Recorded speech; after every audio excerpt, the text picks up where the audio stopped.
You've just checked in to Sweet Success. Join me, Katie Cline, for exclusive conversations with hotel executives, hospitality leaders, and industry innovators. Together, we'll uncover the strategies and techniques these masters of hospitality relentlessly refine. Whether you're already in the industry or just starting out, tune in every week to unlock the secret to your sweet success. Hello, everyone, and welcome back to another episode of Sweet Success. I'm your host, Katie Cline, and today is a very special day. Today, we are celebrating 1 year of Sweet Success. Honestly, I cannot believe it. It feels like both yesterday and a lifetime ago that this all began. What started as an idea became a real show co-created with the best people and now acquired by a dream media partner. So today, let's celebrate. We're going to go behind the scenes of how the show came to be.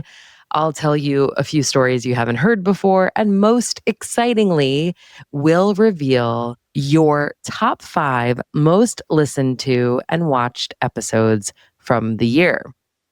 Today's episode is really about saying thanks.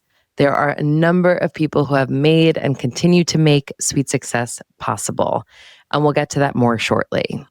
But none more so than you, podcast listener, YouTube viewer. You are the reason we are here, so thank you. Before we debut your top 5 most loved episodes, let's go back to 1 year ago. We all know a lot can happen in a year, for better or for worse. And for me, 2024 was without question the worst year of my life. In January of last year, I lost my 2 aunts. These were my mom's only siblings. They were women who were second mothers to me.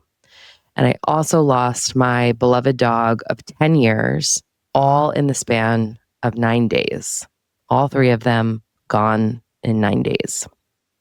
One of my aunts had been sick. She had suffered a stroke the year prior, but we thought she was getting better.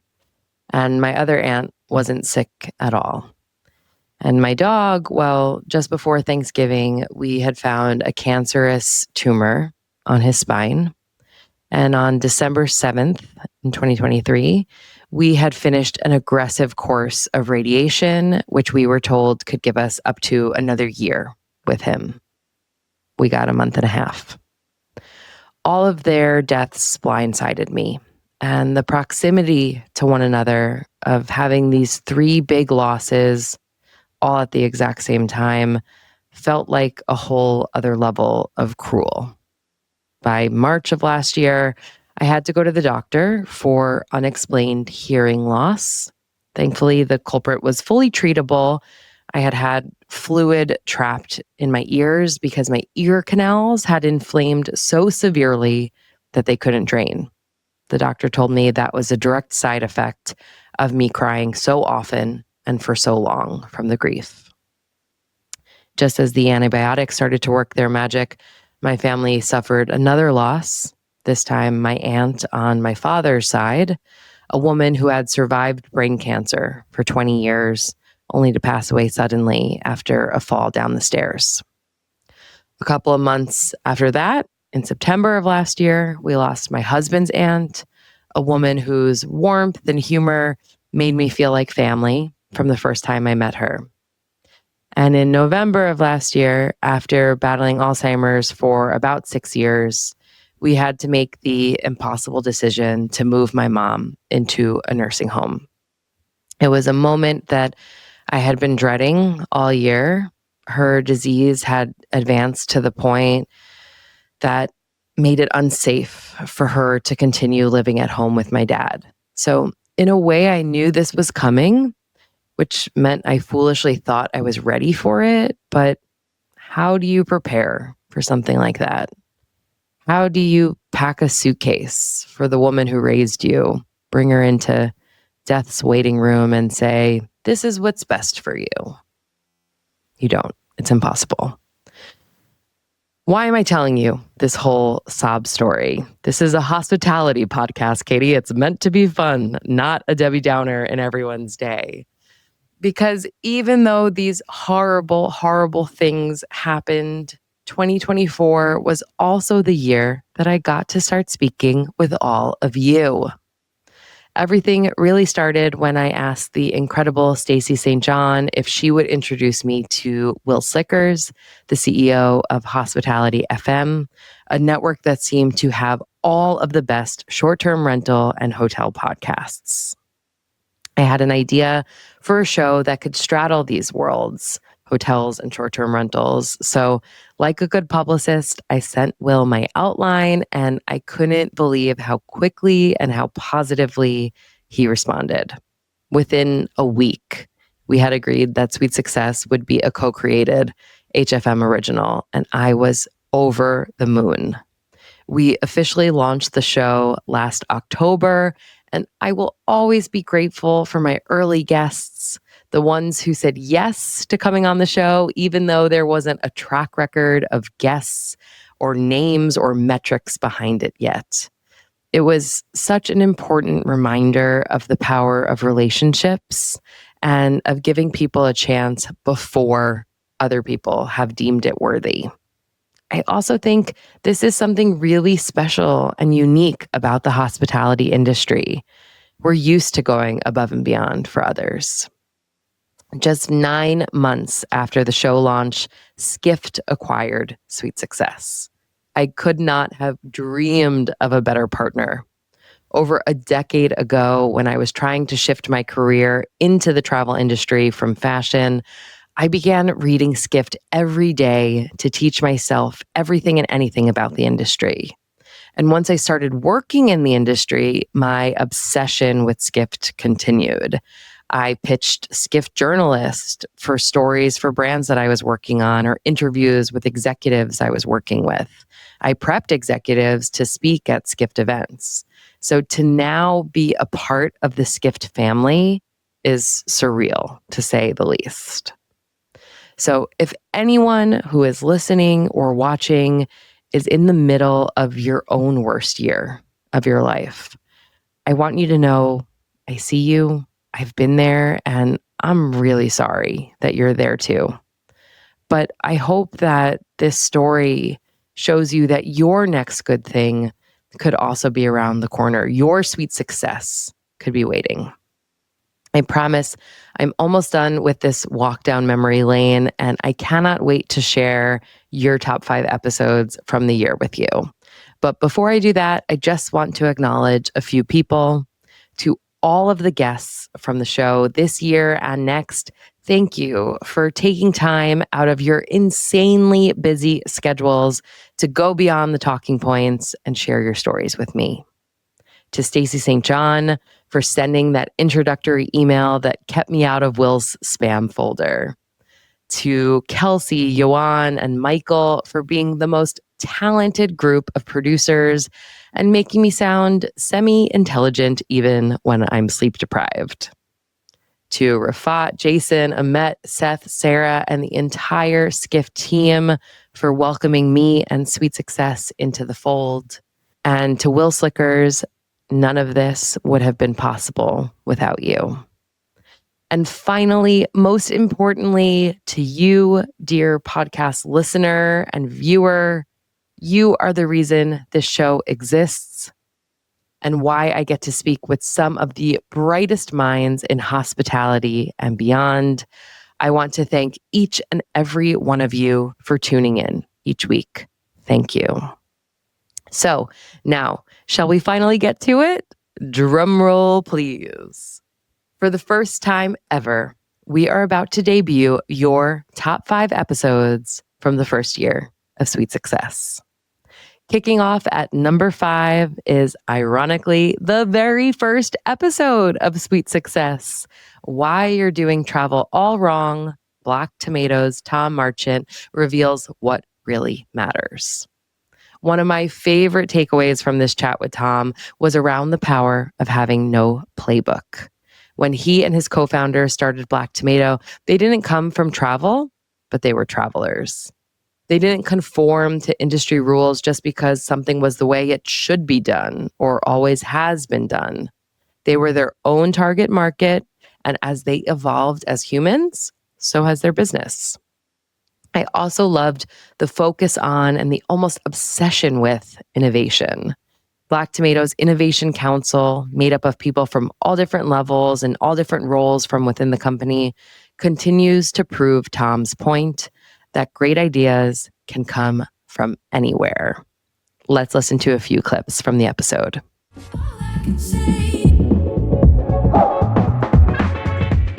As you touched upon in the opener, Black Tomato is it's a luxury travel company that specializes in creating truly remarkable travel experience around the world that are designed to inspire our clients and the people in the communities where our clients are traveling to. It still is a business I'm incredibly passionate about. It's been going for 19 years. We started it in London and have been fortunate to see our business grow all over the world. And we now have clients all over the world, traveling all over the world, particularly with a huge amount of our clients being in the United States.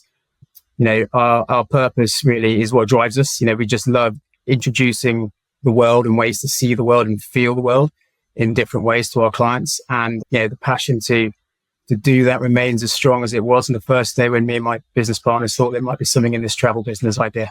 So in terms of the name, it's funny, when we started the company, we wanted to have something that captured this idea of experiences. Experience is quite a word that's quite ubiquitous these days, but back 19, 20 years ago, it really wasn't. And we'd all been traveling and working abroad, in other jobs whilst we were kind of working out what the company that was going to become Black Tomato was going to be. And part of my travels took me to working in Russia in my early 20s. And having done some time there, it was a place that we would revisit as we were researching places that we could take travelers to. And obviously, it's a shame how much things have moved on since then in terms of people being able to travel, because it's still a remarkable country in many ways. But we would go to Moscow, where I'd been working, and one night, myself and my partners were in a restaurant, and on the menu was a Black Tomato. We asked a waiter, "What is a Black Tomato? We've never come across this before." And he gave a very passionate speech about it being this rare form of tomato. But when you find it, it gives you this incredible tasting experience. And that just really sort of stuck in our head. So when we were talking about what we wanted the company to be called, we landed on, well, why don't we aspire to be the Black Tomato of travel, offering these rare quality experiences? And it spoke to kind of who we were.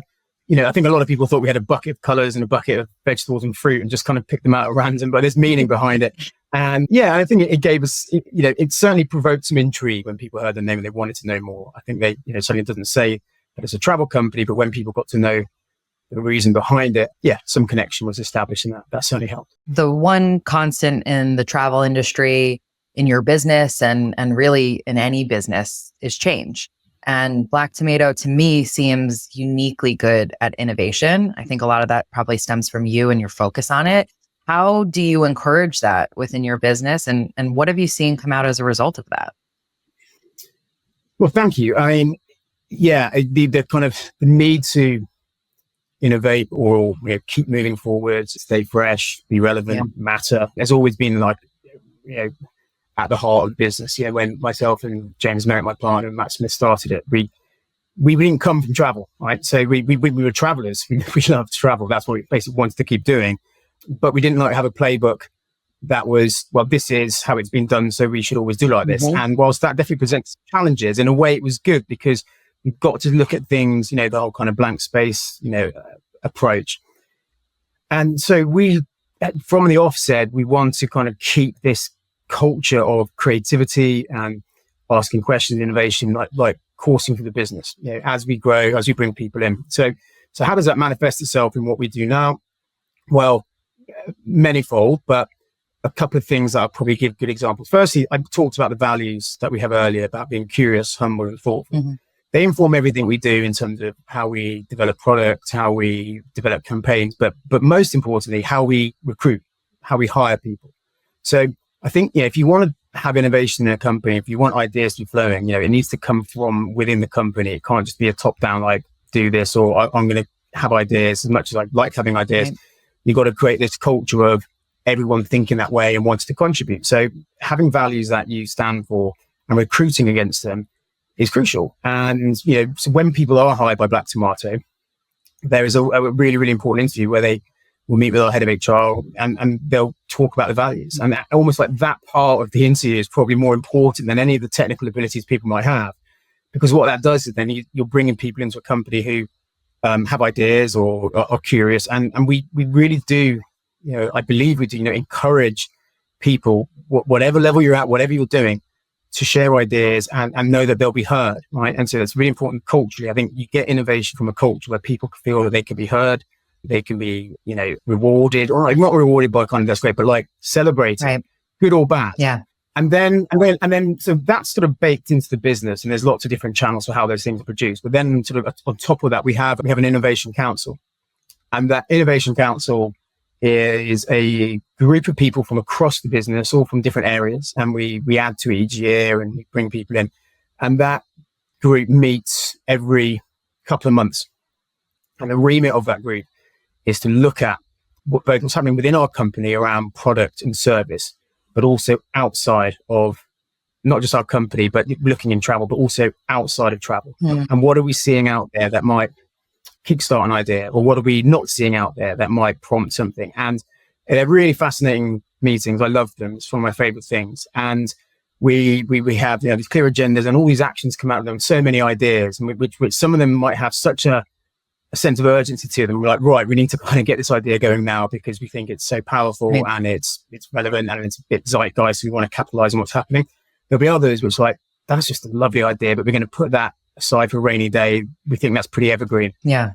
But what it allows is this constant, not just lots and lots of ideas, but also digging into ideas. So we might have an innovation council where we say, right, that idea that came out last time, we really want to dig into it this time and break it down, pull it apart, and see what we get from it. And so many of our big product launches over the last few years, from Seeing the Moment to Take Me on a Story, Get Lost, have come out of the Innovation Council.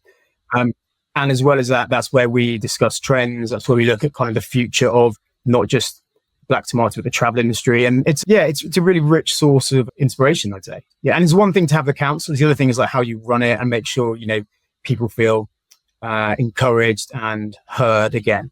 But yeah, it's kind of one of the kind of cornerstones of why we can do what we do. Yeah. I think it's so relevant for your customer, but it's also, as a publicist, you're creating new stories and new reasons for you to be in the media as well, which I think you guys are so good at. Can you talk a little bit about See You in the Moment and Take Me on a Story? Yeah. I mean, so I'll start with Take Me on a Story because that was a bit before, and then we'll come to See You in the Moment. So Take Me on a Story ultimately it's a product line, which is a series of trips that are inspired by classic children's literature. So if we took amazing stories, and how could we turn those into trips? That families, children take together. So whether it be Alice in Wonderland or Arabian Nights or Journey to the Center of the Earth. And where that came from was we've always kind of been storytellers, and we've always loved right from the off the realization or the fact that you travel because of a love of other things, even if it's subconsciously. So you find yourself traveling because you read a book and it was set maybe in a place. It wasn't a guide to it, but you go there, where you might be listening to an album from your favorite band and they record in that place. So that kind of puts that place in your head, there might be a new fashion line from a designer that's inspired by the place. So there's all these other kind of passions you have that subconsciously are kind of making you travel. So we've always looked at kind of how do we connect more strongly like those dots to kind of the travel thing. And so with literature, being such a phenomenal source, we'd always like the idea of like, how can we, not just some adult literature, but children, right? And what happened then, so COVID arrived, as we all love, and it was just, it was a realization that there were thousands, probably millions of kids at home and families at home who couldn't leave the house, let alone the country, reading stories. And these stories became this source of escapism and things to dream about and wonder about. And I saw that myself. And then we're like, well, why don't we start actually helping people, like, to when they can travel, perhaps take these stories and actually be able to go and do them. So it was picking up on something we'd always thought about, the literature connection, reacting to what was a really difficult situation, and hopefully providing some hope and inspiration to come out of that. So To Take Me on a Story launched with half a dozen beautiful stories. We've taken kids off on some absolutely amazing trips around the world. We're just launching a new one around Hercules and the Greek Odyssey. So, and it's a great way to keep learning going on family holidays. Yeah. So that was taking the story that out of Innovation Council. And then, See You in the Moment was, again, another product that came out of the Innovation Council. And the idea being that we don't do group travel in terms of, I think, some travel companies do group travel where you can buy a spot on a group trip. And that's a great business. It's not our business there. But we do a lot of private group travel. So, big family reunions, groups of friends going away. But what we kept zeroing in on is that there are certain things or moments that are exponentially better when enjoyed with other people that you love, friends or family. And you really want to kind of travel for that moment, and it might be a brief moment. I think the Oxford Dictionary says a moment is 90 seconds, but we're kind of liberal with the use of the word moment, but it might be an incredible cultural event. It might be a journey together. It might be the mind-blowing meal. And so we went off and created and curated about kind of 40 of the most amazing moments that can be had around the world as a group. And we categorized it according to, I think it's 5 categories. One was about the challenge that you could do together, take something. One was a journey, the meal, a celebration, and then the other one was the event. So we got these beautiful different ideas and moments. And then the key thing for seeing the moment was also realizing that it was about coming together for this moment in time, but also being an antidote to some of those difficult group trips we've all done in the past, where after a few days of traveling with your loved ones, you all kind of hate each other. and actually this notion that everyone's got really excited about is like, I'm never going to do this again. Right. So we said, well, how can we get rid of that? So what Seeing the Moment does is it's all about a specific moment that you're going for, but in the build up to that, and after that, we will organize everyone's travel individually so they can have sort of the best of what they want to do in a country. So, we do the Palio in Siena. We have people going there, to enjoy the Palio from a private balcony and watch this incredible event. But in the days up to it, rather than everyone being sort of herded round according to one person's, itinerary or desires and sort of falling out with each other, you had some people going off and doing amazing food tours. We had other people going off and finding some incredible, galleries, and just so you have these other things, and then you come together this moment in time and you leave. So it's like the best of group travel without the worst of group travel. Yeah. And also really a big part of it was, like I say, savoring these moments with other people, make these moments far more powerful than if you're having them on your own, because you actually, part of the joy of savoring certain moments is seeing how other people are reacting to them too. So I love, say with my daughters, I might be watching a sunset that's blowing my mind. Yeah. But then I look and see their faces and it's like, and we sort of elevated that on a massive scale for Seeing the Moment. So yeah, we've been doing some incredible events and creating amazing moments, like meals up in the Norwegian fjords that, people have traveled up on a boat, caught fish, tables out on these beautiful beaches that you've traveled for this once in a lifetime meal. And you're sat there with 20 people all thinking the same thing, which is, wow. Yeah. But you're in that moment. So and those are just 2 examples that have come out of it, the Innovation Council. But we have lots going on there, and it's a source of real interest and joy to work on, to be honest. Coming in at number 4, this episode was a masterclass in communication. For me, this felt like an aspiring chef getting to interview Julia Child, or a pianist getting to interview Mozart. An opportunity to sit down and learn from the master herself. She shared so many leadership lessons and such wisdom in management, things I still think about in work today. I also loved her take on giving yourself permission to play a different game. It's something she didn't just champion professionally, but personally too.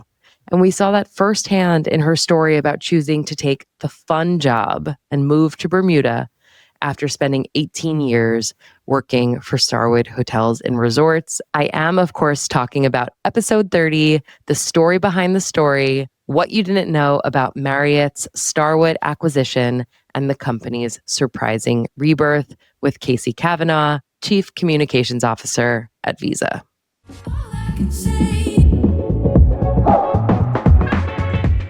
In December of 98, we introduced W Hotels. We launched W Hotels. In February of 99, we launched SPG and it's no blackouts, which would like forever change loyalty. And then in August of 99, we launched the Heavenly Bed. So like in less than a year, we did these 3 revolutionary things that would change the hotel business forever. So yeah, I knew something pretty special was going on. Mm-hmm. That's amazing. Yeah. I mean, those 3 alone are momentous moments in hotel history. Yeah, And in less you were than a 9 part of months, them. Katie. I mean, that's like crazy when you think about it. Yeah, it absolutely is. I mean, let's talk about the Westin Heavenly Bed first. Prior to launching that, hotels had those itchy floral bedspreads that Yeah, were just absolutely hideous. And now white linens are really table stakes in the hotel industry. And even in the short-term rental industry, we're seeing that catch totally. on as well. So how did that whole idea come up? How did the launch come Oh together? my Give God. us the behind the scenes on that. Oh, to this day, I mean, I don't know how long I've been working. I'm not going to tell you, but that was still like the pinnacle of my career, the launch of the Heavenly Bed. And, once again, this was like a Barry vision. And he put white beds in that first W hotel. And then he said, you know what, I'm going to put white beds in all the Westins. And, all these like dyed in the wool hotel guys were like, you can't have a white bed in a hotel room. That's like, you can't do it. And he said, well, you guys figure it out. And they're like, but the stains. He's like, I don't care, figure it out. And I remember this one day when we were in the run up to launching the Heavenly Bed, we went to the Westin in Stamford, and in the ballroom, they set up like 30 beds. And we had a bed test. We had clipboards and we'd go from bed to bed and, decide which one was most comfortable. And then they figured out how to do the white bed that would be sort of stain resistant. There were only 3 stains that they couldn't get out. And to this day, I don't know what the stains are because I don't want to know. But we like figured out how to do this white bed. And it was also at the time that, all this palace intrigue was happening, like I talked about before. And so no one was really paying attention to me except for Barry. And I said, we gotta, this is like such a big deal. We gotta do something cool. He's like, go nuts.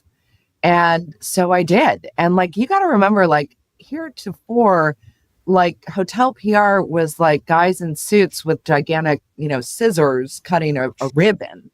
But I decided to pattern it after the Victoria's Secret holiday show. It was like when they had first done their lingerie catalog or whatever. And they were everywhere. They were on Wall Street, they were in Grand Central Station, they were on the Today Show, they were on CNBC, they were just all over the place. And it was very early in sort of experiential marketing and sort of the sort of spectacle kind of stuff.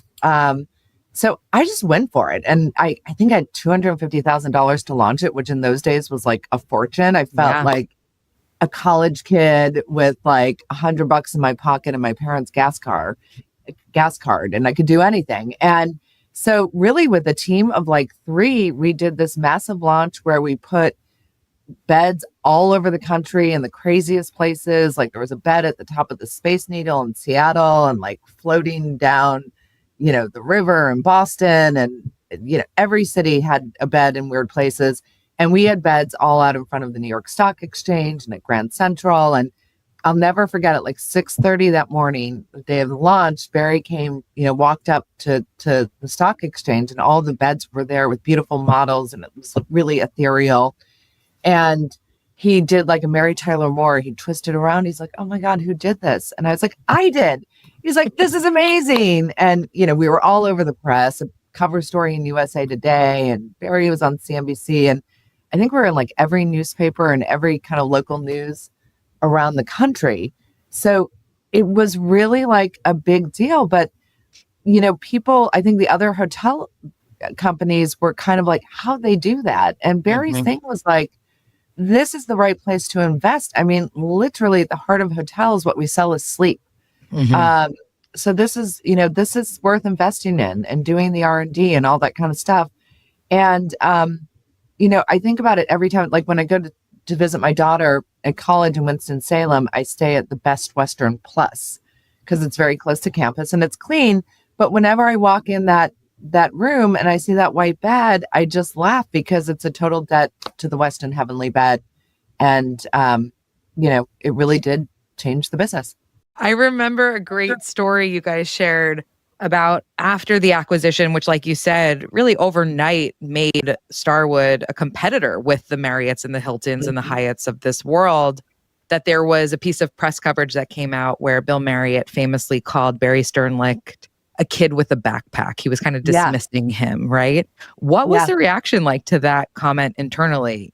Oh my God. People were, went bananas. They were so outraged. Like, how could Bill Marriott call Barry just some kid with a backpack? And like, what are you going to do about it, Casey? I'm like, what am I supposed to do? Like, call Bill Marriott and say, take it back?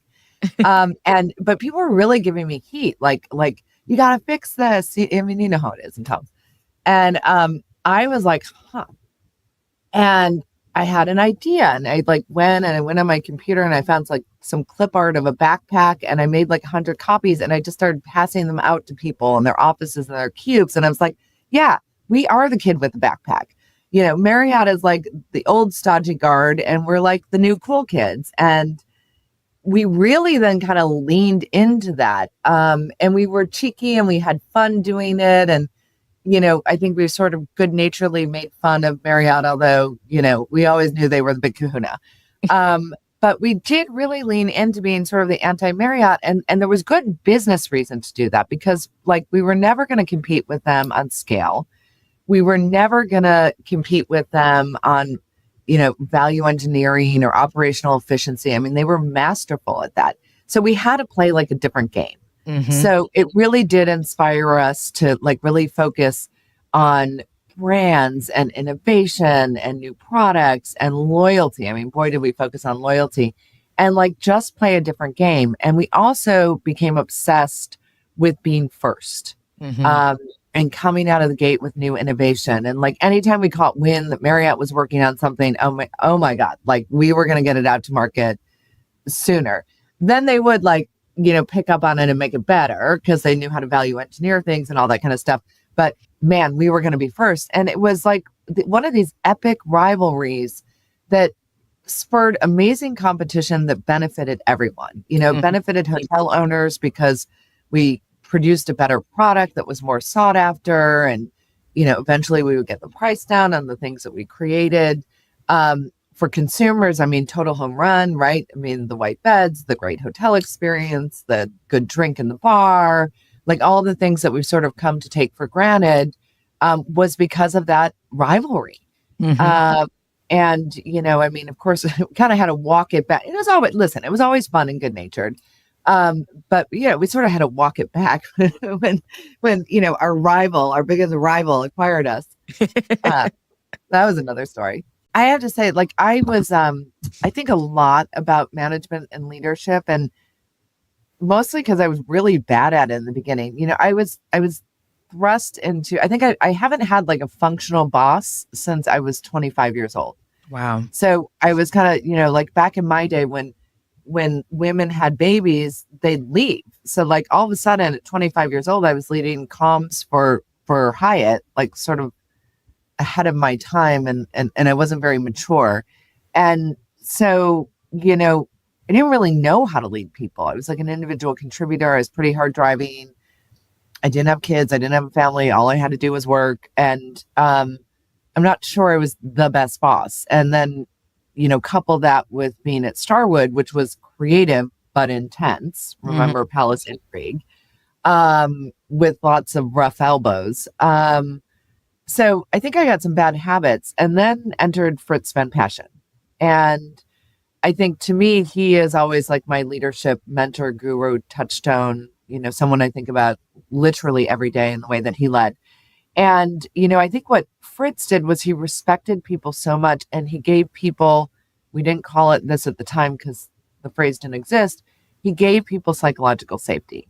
If Barry kind of gave you a creative license, Frits really gave you a stage to talk and share your ideas and not be intimidated. And he really busted through hierarchy and all that kind of stuff. So I learned a lot from that, and watching good leaders and also watching bad leaders, because we had some real doozies at Starwood. But the way I thought about it is I like to hire young, smart, and then very importantly, nice people. I like to give them the freedom to do things and be creative and pitch their ideas and feel safe pitching their ideas. I like to have fun. Like, we really celebrated at Starwood whenever we had a launch or an introduction of a new product or a big crisis period or whatever. We would go out and we would celebrate and we would have fun together. I mean, we were crazy hardworking, but we had fun doing it. And I really wanted to make sure that everyone on my team was getting a lot of interesting, good, diverse experience. I wanted everyone on my team to be able to be a chief communications officer when they left Starwood. And I think one of the proudest things in my career is all of my direct reports, literally all of my direct reports at Starwood went on to become chief communications officers. So that was really important. But I don't know, like when I kind of think about Starwood in particular, I was like, my philosophy was like, if a kid comes in and they have a good idea and it doesn't cost $1 million, like, let's let it rip. Let's let them try it. And I think that's why we connected to Next Generation so well. I remember the Marriott marketing people were like, what is your, like, you know, your millennial program? I was like, we were like, what? A millennial program? Like your next gen program. I'm like, we were confused. We don't have that. And like, no, we just like tell those young people at work to like go do their thing and like market to people like they would market to themselves. Yeah. Like, I'll never forget this. Like, we did the reopening, I think, of the St. Regis, New York, which was like for us a big deal. That was obviously like a huge flagship hotel for us. It was very fancy luxury hotel. And we were doing the opening party. And I remember Simon Negros came in and he came in with like the list of who was going to attend, our VIPs. And, you know, I was expecting like Gwyneth Paltrow, Nicole Kidman, George Clooney. And I get this list and I like, who are these people? Like, it was like, no one, I was like, Simon. And I was like getting mad. I was like, oh my God, Simon, like, where are the celebrities? He's like, no. These are Instagram people. It was like before, it was like right when Instagram launched. And we didn't even have the word influencers. I was like, what do you mean Instagram people? It like, what, like, where's the New York Times? He's like, no. They're going to post on Instagram. And I was like, to who? And he's like, trust me, it's much cooler this way. And I was like, okay, all right, whatever. And so I trusted him and I knew he would do something cool and it was cool. And we were like we were one of the first brands to play it with influencers.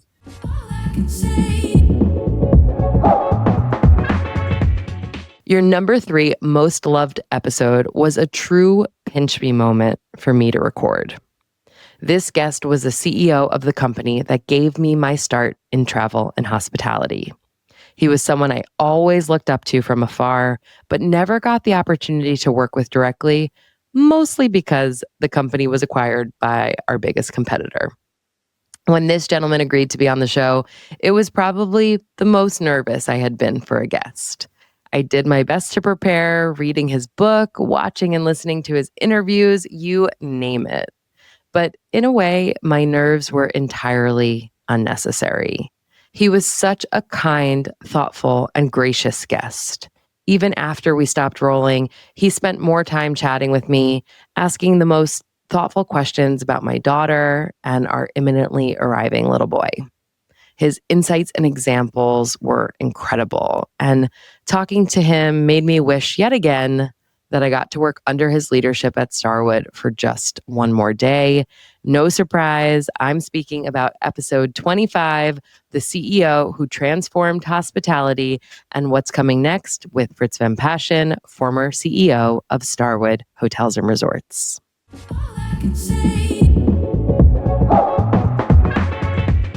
It is such a privilege for me to get to speak to you because you were the CEO of Starwood Hotels and Resorts when I joined the company.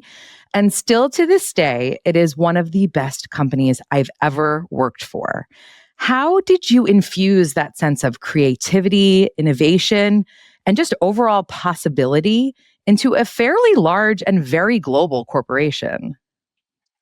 It's a great question. I think the first thing that we had to do, or that I had to do when I arrived, was it was build a sense of trust. So, the way I describe it is our marketing and brand teams were off doing great creative around brands. Our sales teams were trying to hit their targets.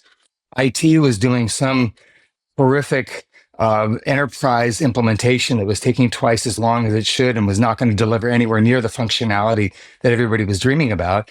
And everybody in the field was just hoping nobody from corporate would show up.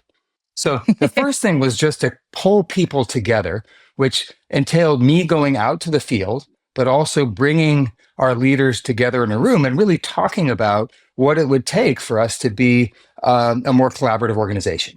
And just building the rapport, I think, was part of it. The second piece is kind of relentless communication. So, it's sort of back to the adage, if you just tell people enough times that we are a certain way, people will start to believe it. And then I was kind of using confirmation bias as part of the exercise as well. So every time we did something that was innovative, we would point to it, say, see how innovative we are. And there's this kind of collective mindset that starts to emerge when you get an organization to believe like that. And I had learned that lesson at Coors because when I arrived at Coors, the business had lost volume and market share for 7 quarters in a row.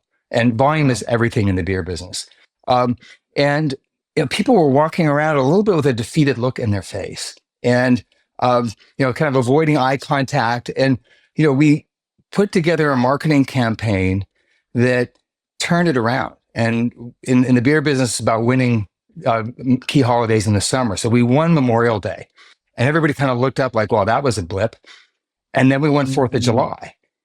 And people started to say, wow, maybe this is real. And then we did we started to launch the Frost Brew liner in the can, and we won Labor Day. And people said, wow, we can win. So there's this kind of collective belief that gets self-reinforcing. And it's either a vicious spiral downwards or it's a positive spiral upwards. And that was, I think, what we were able to achieve at Starwood was people started to repeat and believe. And I think that more than anything is what got us going. It's so interesting. I saw that firsthand being on the PR team, and I knew in a way that that's what we were doing with the media. And after the acquisition by Marriott, when I was working for Tina Edmondson, we were in a taxi for ITB, and she said to me, Starwood was always known for innovation. And every time I'd read something in the media, they would say it again. And how did you guys get them to do that? And I said exactly what you said. If you say it enough and you point to enough proof points enough, they start parroting it back. But what's fascinating about what you're saying is that works as importantly internally as it does externally too. Absolutely. Yes. And I think that the other thing was we encouraged it in different ways too. So for example, we started to develop some sustainability goals and we had a contest among the different hotels for the best water and energy savings ideas. And so we encouraged people really to bubble ideas up from the front line. And the make a green choice was actually one of the examples we always pointed to because it wasn't an innovation that came from the head office. It was an idea that came from the field. And one of the things I tried to focus on is this idea of we're not centralized or decentralized. We're trying to create an organization where there's a triumph of the best ideas wherever they come from. Right. Yeah. And that also trickled into what you touched on there, as well as what you said earlier about how people were kind of hoping no one from corporate would show up. By the time I joined the organization, I really felt that when we would do visits into hotels, we were there to serve the hotel. We were there to not be an inconvenience. We were there to help with whatever it was we were there for. Versus other organizations, I see it a bit more like there's a bit of like bowing down to corporate when they come to visit your hotel and the red carpet being rolled out, when actually the reason we're all in business and the reason we all have jobs is because those hotels are doing what they're doing so well. Exactly. And my question to GMs and field operators was always, what else can we be doing for you? What do you need? What's preventing you from being even more successful than you are? And I got some great feedback from that. And I think in some ways, some of our colleagues at the head office were always a little nervous when I would go out in the field because they didn't know what I would come back with. Right. That's kind of fun. What's fascinating to me too is that you hadn't always been in the travel industry. Because if I look at your background, you were born in the Netherlands to parents who grew up in Indonesia. You were then raised in the US. You are a dual citizen. You speak 5 languages. You've visited more than 120 countries. I visited more than 50. I thought that was good until I read that about you. And wow, that's a lot of countries. And in your free time, which I imagine is quite limited, you enjoy collecting antique maps. I mean, that is a perfect caricature of someone who is meant for the travel industry, but it took most of your career up until, you joined Starwood to find this world. So was that love at first sight with the industry when you joined? Yeah, it's really interesting. I remember very distinctly opening the Wall Street Journal, or actually it was on the front page of the Wall Street Journal, unfolding it on the counter in my kitchen in Denver. Or I was the CEO, of course. We were negotiating a merger with Miller, SAB Miller, and that was going to entail a move to Chicago. And you never know in the puts and takes exactly what was going on. So that was, I won't say stressful, but it definitely had me sort of wondering what else might happen. And I remember unfolding the Wall Street Journal and seeing that the CEO of Starwood was leaving, and tapping my finger on that little summary, the bullet on the journal, and saying to my wife, I would love to do that job. And the reason for that is, and what I saw from afar with hospitality and hotels is, and particularly Starwood, was it's global business, as you pointed out, which I have incurable wanderlust. The second is that there's this really interesting creative aspect to the hospitality business. We've got design and architecture and cuisine it's really a creative endeavor. And then you've got the technology side. And then interestingly as well, there's the whole real estate investment piece and the need to think today, like how many rooms are we selling tonight? And is this a good location for a hotel 5, 10, 20 years down the road? And so it just felt like a business that was going to touch every part of my brain. And that was really, really exciting. What I came to discover also was just the fabulous people that have found their way to hospitality, many of whom were much smarter than I am because they didn't have to wait till they were 46 years old to have that epiphany. What you're talking about in terms of insights into the market, something I had never seen done before working at Starwood was how every other year you would do the SLT relocation and actually pick up the senior leadership team for a month and move to a different country, an emerging market that was really a focus for the company, and actually get under the skin of it and really start to understand it. What were those experiences like for you? Yeah, so the genesis of that idea was a conversation I had with my wife, and I had been the president of Nike EMEA for 4.5 years, and people would come over from headquarters, and I would run them ragged for a week, trying to show them everything, trying to do Europe for them in a week, which is of course impossible. And I think I just left them exhausted on their way home. And it just occurred to me that even though I was working really hard to try to get in touch with the field, it wasn't the same as being somewhere you could buy groceries. And I remember saying to my wife, I just wish we could move to Shanghai for a year. There's so much I would learn and that we would learn as an organization. And she said, well, that's not practical. What about a month? And I kind of went, wonder why no one had done that before. And I kind of brought it back to the office and the next Monday. And there were kind of mixed feelings about it because it is a long way to go and a long time to be away from home. So it was not a trivial thing. And it also wasn't cheap. But, back to what we were talking about earlier, Katie, it was really this idea that we were going there not to oversee what our teams were doing, but to understand better their reality and what they might need from us. And, there were just really some really fun, insightful things that came out of that. But one of the ways I thought about it too was, we decided to do a conference call at 11 a.m. on July 5th in China, which was, 11 p.m. on July 4th in the United States. But, we weren't thinking about American Independence Day sitting in Shanghai. And, how many times has headquarters scheduled a meeting on, whatever bank holiday or whatever in another country without being aware of it? The other was a conversation I had with our head of China at the time, Tianjin. He said, the intersection of East and West as we do this can be win-win, So for example, when we cut a fish in China, the part we want that we think is the best is the cheek, and the Westerners want the fillet. So we can both get the best of what we want from the fish if we just talk about it first. And I thought that was such a great metaphor for this idea that there are things that we do that accommodate other cultures, and there are things that we need to do to maintain the integrity of what our brands stand for. When people look at CEOs, I think sometimes that feels so far away in people's career paths that, at least for myself, sometimes you're like, how do you even get there? Like other roles you can understand a bit more, but for CEOs, it's a bit more of an anomaly sometimes. Do you think it is having an MBA that helped you to understand it? Do you think it's maybe the consulting background? Or what is it that makes people suited to be a CEO at some point in their career?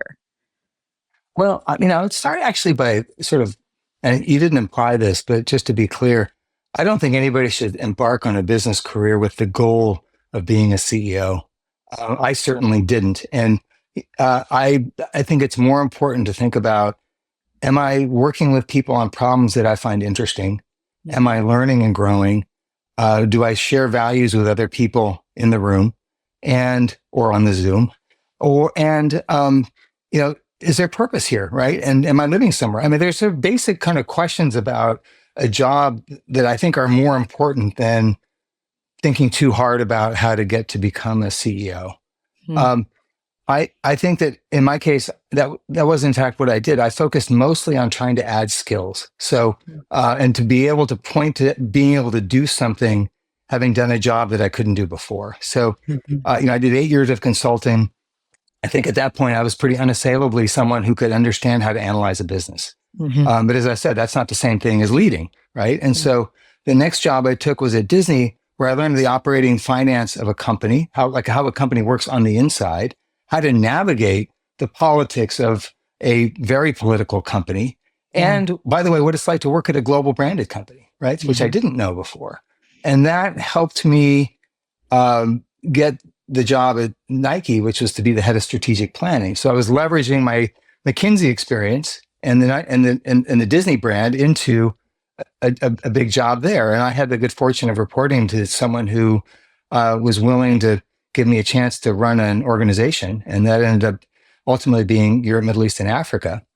And, then once you start to run a business of scale, I think that puts you in the pool.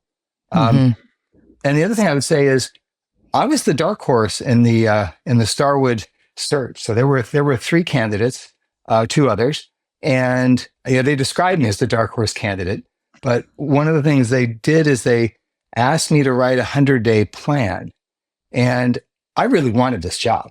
And I took a week of vacation from my Coors job and spent probably as many hours as I've spent in any week in my career working on the best plan, the most well-articulated plan I absolutely could. And by the way, I did have the consulting experience to sort of help me with exactly that kind of thing. So that sort of moved me to the top of the list. So it's a combination of, I think, that curiosity and a little bit of luck and finding mentors along the way who are willing to kind of give you the boost up.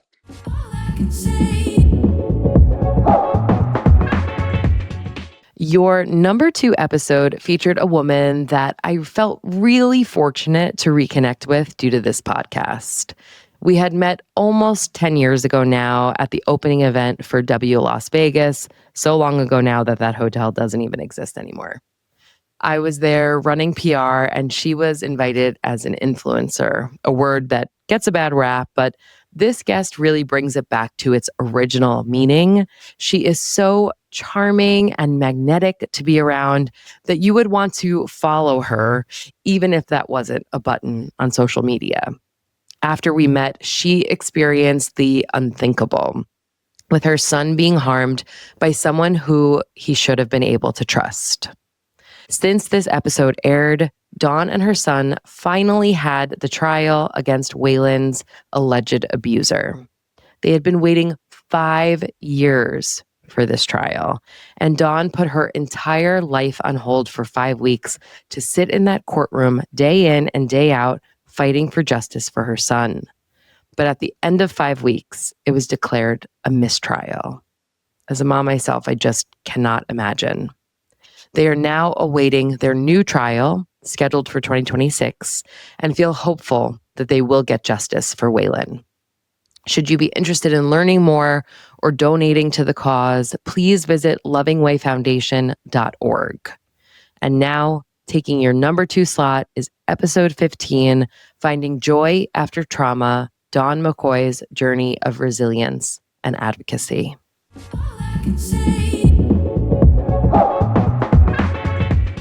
So, Totally. transitioning into the serious topic, you created Loving Way Foundation after your son Waylon was abused by someone he should have been able to trust. And I know you're in the middle of an ongoing criminal case right now, and that there are certain things that legally you will be unable to speak about. But tell us what happened, what you can anyway, and how Loving Way Foundation was created as a result. So in January of 2020, my son was the victim of a traumatic brain injury. And yes, it was by somebody he definitely should have been able to trust. And as a result of that, he is blind from cortical vision impairment. He is disabled, has major developmental delays. He does not walk and does not talk. He's 5 years old. I always say yet because I'm very hopeful. He has epilepsy and at one time, was having over 100 seizures a day. I hate always saying all of his diagnoses. I mean, he's been diagnosed with cerebral palsy. He's been, it's a lot. It's a lot. It's so much to even remember. And what I think of when I think of my son is not all that. I think of, he is joyful and he is happy and he is peaceful and calm and really, I can't explain it. He's magical. I mean, literally, people will hold him and say, a journalist friend of mine held him for the first time. She doesn't even love children, as she'll tell you. And she held him and was like, oh my gosh, I feel like I just got a massage just by holding him. His energy is amazing. But when he was hurt, I remember being in the hospital. And when I found out who it was, I wasn't sure what the next step was going to be. And I remember telling him, you are the hero of this story. There is a bad guy and there is a hero and you're the hero. So you're going to hear about somebody named Batman someday. And you're basically like Batman and I get to be your Robin, and I get to be your wingman and cheer you on. And it has been like that since the very, very beginning. And he and I have had an incredible bond, even when I was pregnant. And he's been the same since energy-wise, since my pregnancy on through now. He has just always been this calming presence. And, people ask sometimes, listen, we get some horrible questions. I don't love this question, but they'll say, do you feel like, he's a different baby? Like, do you feel like you have the baby before and after? And I'm like, no, I feel like he's the same baby. It's just, he's kind of a different version. I don't dwell on the who he would have been, could have been, might have been, what he's missing. And when I say I don't dwell on it, it doesn't mean I don't visit. And I always will say I visit that place. I allow myself those questions, because if I don't allow myself those questions, I'm really doing a disservice to myself. But if I allow those questions and I go, okay, yes, he could have been this. He may have been a piano prodigy. He may have been this. He may have been a huge chef one day, and maybe he won't be able to do that because he doesn't have any motor skill. And I'll cry and I will sit there in it, but I try to get out as quickly as possible because it does not help him, does not propel him forward. It does not make us happy. And it is not who he is. Like, who he might have been has nothing to do with who he is, right? It is part of him, but I will not let the monster win. And that is what I've tried to teach from the beginning, not just to Waylon, but when we started Loving Way Foundation, the whole point of it was, I felt so alone when this happened, and I had no one to talk to, and I had no reference, and I had no person to call and say, hey, how does disability work? And can I go to these criminal hearings? And can I do this? And I just had to navigate it and figure it out myself. And I look back and looking at myself on the floor, unable to stand out of pure grief and trauma. I look back at that girl and I'm very different now than I was then. But she figured it out, she figured it out. And if I can't figure it out and then make it easier for the next person, then what was this for? I mean, I am somebody who believes that There has to be a bigger picture. There has to be a destiny, a reason. I tell Waylon all the time, we have this mission together. You never should have been hurt. There is a monster who is evil and cruel that hurt you. You never should have been hurt. People were not educated enough to identify what child abuse looked like. And we looked a certain way. And so nobody thought that's what it could be, which is a whole other topic, Katie, for another day. But this mission we have is greater than the pain of what happened to us, because he doesn't think of himself as having a painful life. Waylon doesn't think that every day is a challenge, even though we view his life as so challenging. So if we can accept this mission that we did not sign up for, and know that we're in it together and help other families, which we have and we do, and I am so grateful for, and it saves me as well, then it was not for nothing that this horror happened. And what we have done so far is just provide joy for these families, and really not just provide joy, teach them that you can find joy after this horrible thing. After the number one thing that you feel like you should do as a parent is protect your child. And when you feel like someone broke your trust, broke the trust of your child, then a lot of people feel like they failed and they find it impossible to find joy. And the thing is, you didn't fail.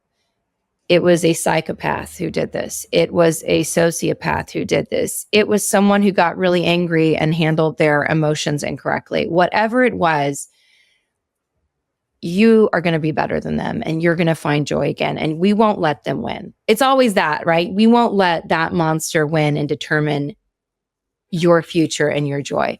So we started doing these Loving Way respite stays where we call them Loving Way stays, where we send families on trips like we got to experience because of my work during COVID 2021. And we'd go stay in a vacation rental for a week because I was going to talk about it or share it on social media or whatever on TV. And I would see my son come alive. I'd see him float in the water, and I realized, oh, my son loves water.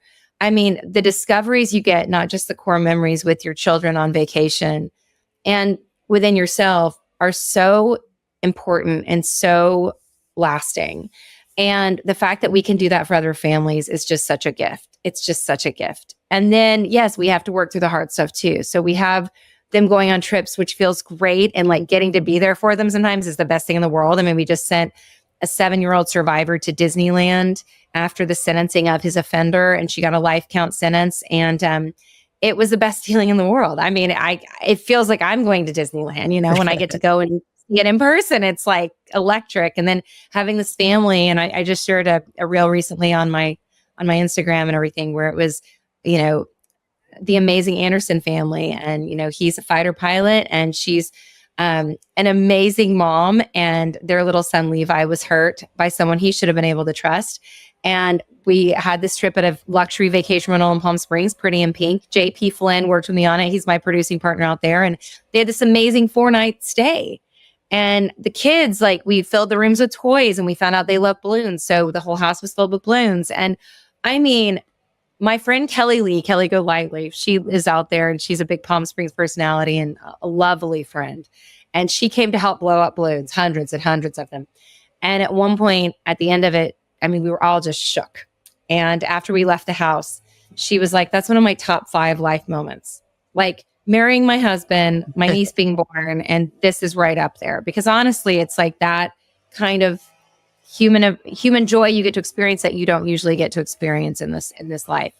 And then also the experience of going to court and getting to sit there and see someone sentenced who is evil. I mean, and I don't take the word evil lightly. It sounds, listen, when you get to try to be a beacon of good and you try your best every day, which we all should be doing, but we definitely feel like we have that mission.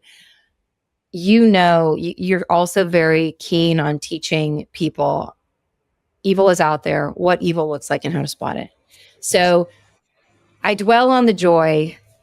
I do try to teach about the evil part, and we help other people find their joy after the impossible. Because again, it is that whole before and after. It's like before you're living one way, this trauma comes in, everything is turned upside down, and you don't know how you're going to do it. Just like what all of our friends are dealing with right now in the fires and their houses burned down. I'm like, ugh, I know, not the same thing, but your life gets burned to the ground, whatever it is trauma wise, that's really intense. And what do you do next?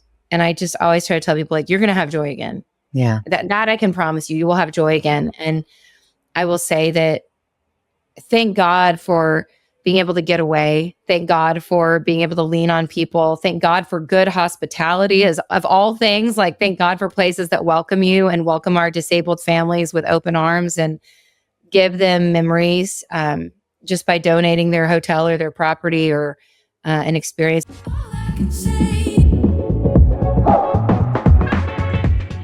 And finally, we are ready to debut the #1 episode from the first year of Sweet Success. This episode alone has been viewed on YouTube 6,000 times. And that really highlights the following this man has built. As a best-selling author, it's no surprise he has quite the way with words. But listening to him is storytelling at its finest. I had the honor of first meeting him when he spoke at an event my company was hosting in Dubai. He was as gracious and charismatic off stage as he was on, and he left everyone in the room inspired to see the world and business a little differently. And I think he did the same in this episode. I am talking about episode 18, Defying Logic and Creating Hospitality Magic, with author and TEDx superstar Rory Sutherland.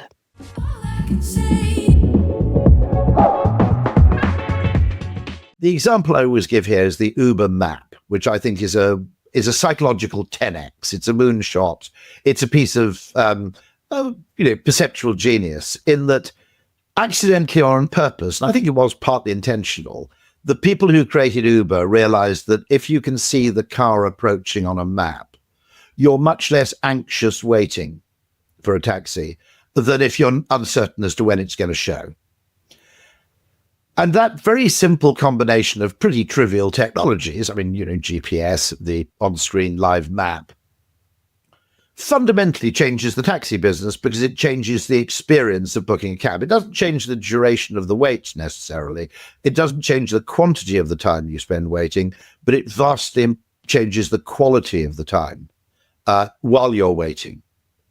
And those things strike me as fundamentally interesting. I mean, if you've read Daniel Kahneman's book, I think the opportunity to learn from behavioral science, to invest actually where it counts. I think there are still in hospitality a lot of unmet needs. They're often unmet because they're unvoiced. They're felt, but they're unspoken. That's one thing. And I think you can learn from behavioral science and psychology. For example, as I mentioned, Daniel Kahneman's book, famously Thinking Fast and Slow, mentions the peak end rule, which is that the nature of a remembered experience is disproportionately dependent on how it starts, how it finishes, and the most distinctive thing that happens in the course of the stay. And I absolutely love this industry for this. It's kind of like the Galapagos Islands of customer experience. You can discover things in the hospitality industry quickly that might take you years to discover if you were running a call center for a bank or something of that kind. And so I think it potentially inspires us all. And examples I give of psychological genius are, I don't know if you've ever stayed in one. I'm a very big fan of the Moxie hotel chain, which is part of the Marriott Group. And it strikes me that it's exploited, in a sense, that idea of what is technically called a von Retzdorf spike, which is everything about the Moxie Hotel is good, but the rooms are pretty small. There's no laundry. There's no room service. There isn't actually any storage space. You hang your clothes on the wall, but the television's very good. The bed's comfortable. The rooms are attractive. But then there's that one thing, well, two things. The ground floor. And actually, we possibly should give credit also to the Dutch chain Citizen N for pioneering this. The ground floor is incredibly cool, and you can hang out there or get on with work on a laptop. even after you've checked out, incidentally, which is a nice detail. Okay. You don't suddenly feel unwelcome the moment you've checked out of your room, because you still have this ground floor area to which you have access. And when you arrive, you check in at the bar, and typically they'll make you a cocktail for free. Being a marketer in the hospitality industry so difficult is that many of the things that have the greatest impact are, by their nature, unexpected and hence seen by finance as gratuitous. Mm-hmm. And the point about the cookie is nobody has ever asked for cookies, on arrival in a hotel, produced fresh from an oven underneath the check-in desk, okay? Which would make the finance person say, well, it's therefore an unnecessary cost. Right. But its meaning is precisely driven by the fact that it's what you might call surplus to requirements. It's unexpected. And so in some ways, customer satisfaction is the worst phrase that's ever been invented. Because it suggests that you ask people what they want, you give it to them, and they go away completely happy. Mm-hmm. Right? Now, there may be species, that may be true of cats or dogs or whatever. It's not true of humans. And consequently, many of the things that carry the most freight in terms of both brand differentiation and brand meaning and the retained memory of an experience, and therefore your propensity to repeat it, are driven by things which by their nature are what you might call someone going the extra mile, someone doing something that wasn't expected. And we notice things we didn't expect much more intently than we notice the things it always strikes me, it's an awful lot of hotels, okay? You go and check in and you read somewhere in their publicity material that the hotel's recently undergone a renovation, at an expensive $250,000 per room. And you go, whoop-de-doo. And you go, you've basically spent $250,000 making this look like every other hotel room I've ever stayed in. Okay. And in other words, you've given me nothing that's particularly noticeable. Okay. The room might have been shabby beforehand. I'm not disputing the need to renovate. But I you spend an awful lot of money effectively on things that I don't notice because I expect them to be there. And therefore their presence is completely unexciting to me. Where what you should have done is held back a certain amount of that budget for something I wasn't expecting. There was a hotel in Chicago, I can still remember, somewhere near Chicago Airport. I can't remember the brand, but it had a couch, and the couch had a kind of moving table thing, which you could slide around, which meant you could use your laptop while lying on the couch. Mm-hmm. Now, to be honest, that should be mandatory in every hotel in the world. I'll give you another one, okay, which this is not me who noticed it, it's my wife, so I'll give her due credit for that, which is the point which we made, which is how come hotel rooms have 2 wash basins, but only 1 desk? And my wife and I both work hardly, okay, in 1930, I presume the idea was that there was a chap at the desk sort of signing checks and writing telegrams and things. Meanwhile, his wife was sitting there putting on makeup, okay? Mm-hmm. Now, that hasn't really been true for 30 or 40 years, as the standard 2-person hotel guest. But there's still only 1 desk. And so quite often I've been sharing a hotel with my wife. We both need to sort out our email or, in her case, write a sermon or do something of that kind. And I've got to write an article somewhere. And we're basically fighting for desk space. Yeah. And that's an interesting case where it took... I never noticed this. It was me who said, that's weird. You're right. Because why do they provide 2 wash basins if they think there's only 1 of us? Okay. Right. And yet there's always only 1 place where anybody can write. And it's always ended up with 1 of us sort of lying on the bed, sprawled next to a laptop. I want to talk about your book, Alchemy. I adored reading it. I think, obviously, as would be no surprise to anyone who's listened to this much of our conversation so far, you have a way of making nonfiction topics witty and funny and just enjoyable to read. And I had so many favorite quotes from the book, but one was, the opposite of a good idea could be a good idea. So explain a bit what you mean by that. Okay, this can, if you like, go quite deep and metaphysical, because economics and therefore finance people have a natural tendency to see everything as a trade-off. But the Canadian business writer Roger L. Martin is very good at this. If you use creative, i.e. integrative thinking, there will be a trade-off between wasted cab driver time and time spent waiting for a cab. Okay. And you can frame that as a trade-off where there's an optimal middle ground. In other words, there's a single right answer. But the creative solution is to come up with the Uber map, which actually resolves the contradiction in a sense.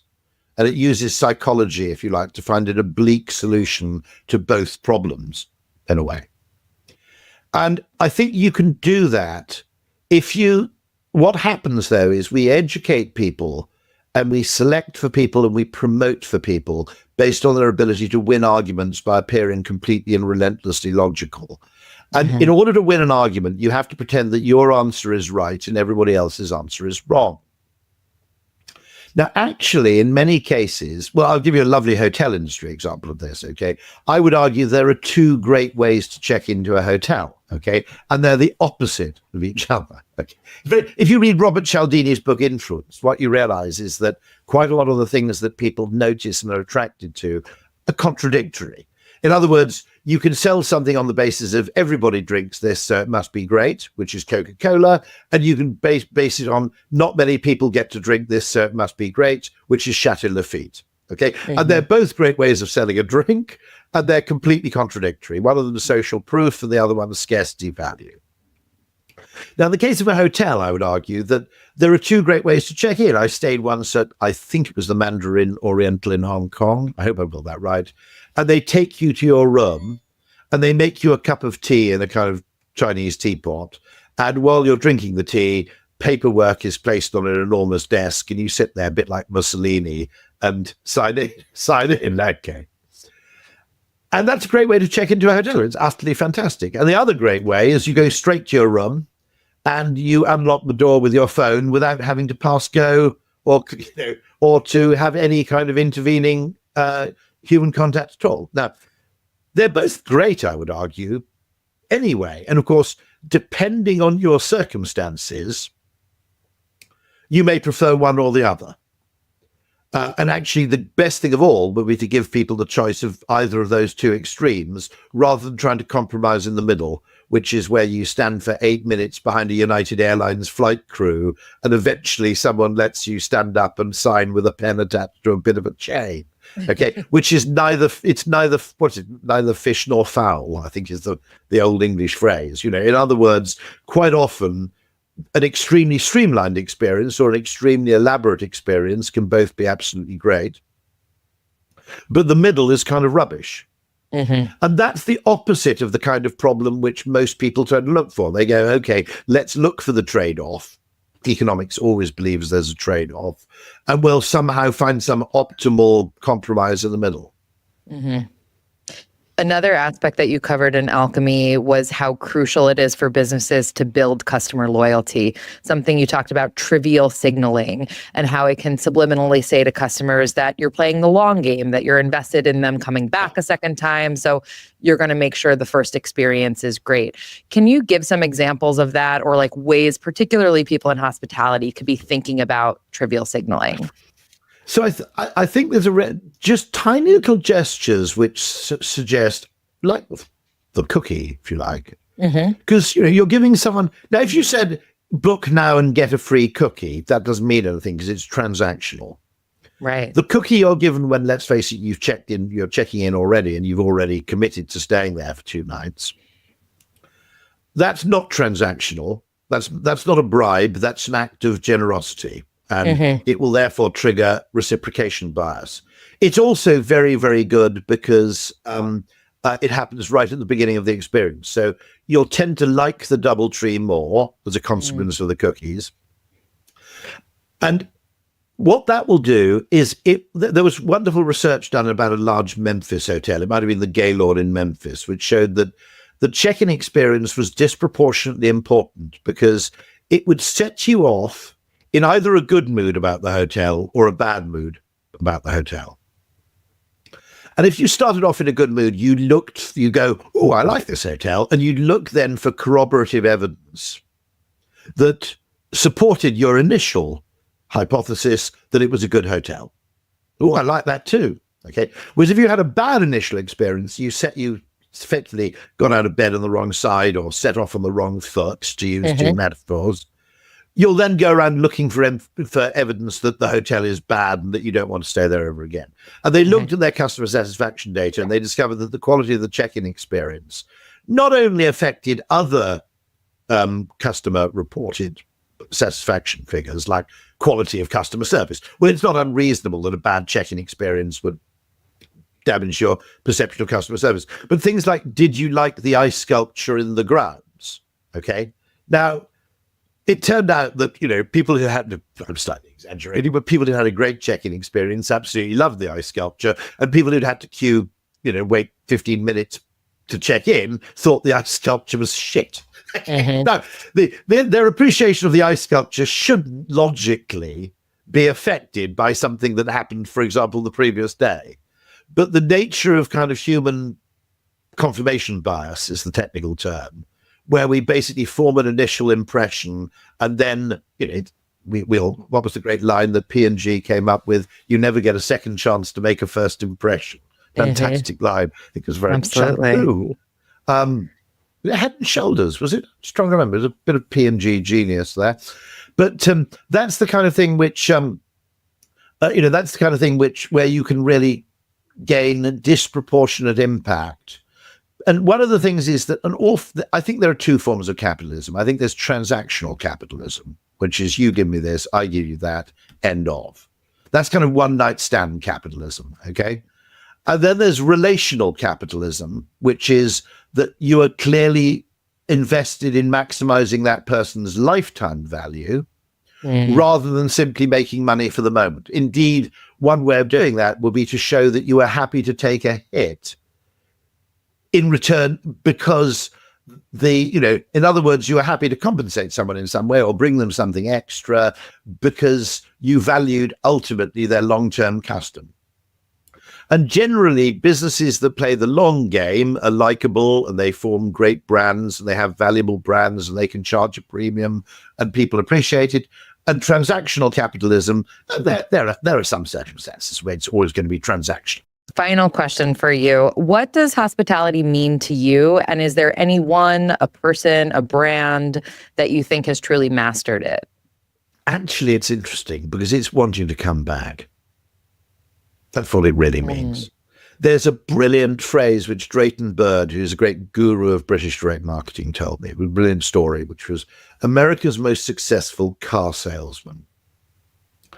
And they asked him what made him successful as a car salesman. He said, it's very, very simple. When I sell someone a car, I'm not trying to sell them a car. I'm trying to make sure they come back to me in 3 years' time for their next car. Now, it occurred to me much later that for the first 3 years of his life, that man was not America's most successful car salesman because he hadn't got any repeat business yet. So his investment was one with a 3-year minimum payoff, effectively. It was the cycle of car replacement. But that ultimately, one of the things I always say is that I always ask people this weird question, which is, what's the best meal you've ever had in your life? And they always go, it's this place just outside Tuscany and or this place in Brussels which does food from foraging and da-da-da. You go, okay, that's interesting. And how many times have you eaten there? And the answer is always once. And you go, well, okay, let's take the economic distinction between stated preference and revealed preference. If it was really that good, wouldn't you have gone back a second time?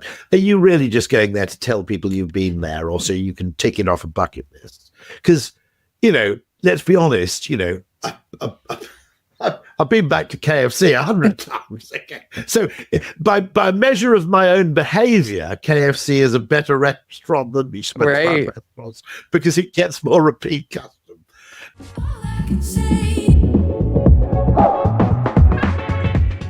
And there you have it, your top 5 episodes from the first year of Sweet Success, which leaves us with only one question.